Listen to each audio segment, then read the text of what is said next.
क्या आपने कभी सोचा है, अगर कोई इंसान आपको कहे कि सच को मानो मत, खुद खोजो, तो क्या वो धर्म का दुश्मन होगा या सच का दोस्त?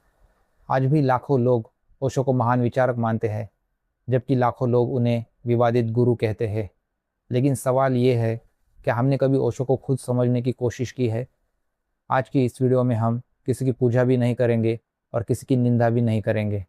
हम सिर्फ एक सवाल पूछेंगे, क्या ओशो की बातें आज भी हमें सोचने पर मजबूर करती है? ओशो कहते थे, जिस दिन तुमने बिना सवाल किए किसी बात को मान लिया, उस दिन तुम्हारी सोच मर गई।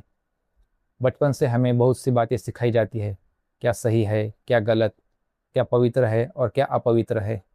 लेकिन कितनी बातें हमने खुद परखी है? ओशो का कहना था कि उधार का ज्ञान ज्ञान नहीं होता। अगर कोई कहे कि ये अंतिम सत्य है, तो सबसे पहले उसी पर सवाल करो, क्योंकि सच को सवालों से डर नहीं लगता। यही वजह थी कि उन्होंने हर तरह की अंधभक्ति, कट्टरता और बिना सोचे समझे विश्वास करने की प्रवृत्ति पर सवाल उठाए। उन्होंने सिर्फ धर्म पर ही नहीं, राजनीति, समाज, शिक्षा और इंसान के अहंकार पर भी सवाल उठाए। इसी कारण उनके समर्थक भी बने और विरोधी भी। लेकिन यहाँ एक ज़रूरी बात है, ओशो की हर बात से सहमत होना भी उतना ही गलत है जितना बिना पढ़े उन्हें गलत मान लेना। किसी भी विचारक का सम्मान करने का मतलब उसकी हर बात को सच मान लेना नहीं होता, बल्कि उसके विचारों की जांच करना होता है। शायद यही वैज्ञानिक सोच भी है।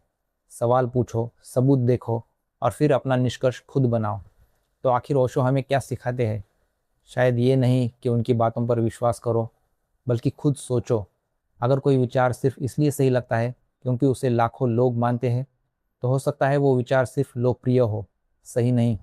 अगर कोई विचार सिर्फ इसलिए गलत लगता है क्योंकि वो नया है, तो हो सकता है हमने उसे समझने की कोशिश ही न की हो। इसलिए अगली बार जब कोई आपको किसी भी विचार, धर्म, गुरु, किताब या नेता पर आंख बंद करके विश्वास करने को कहे, तो एक सवाल ज़रूर पूछिए, इसका प्रमाण क्या है? क्योंकि सच्ची आज़ादी वही है जहाँ इंसान को सोचने की आज़ादी हो। अगर आपको ये वीडियो सोचने पर मजबूर करे, तो इसे शेयर कीजिए, ताकि चर्चा व्यक्ति की नहीं, विचारों की हो। याद रखिए, सच्चा विश्वास सवालों से नहीं डरता।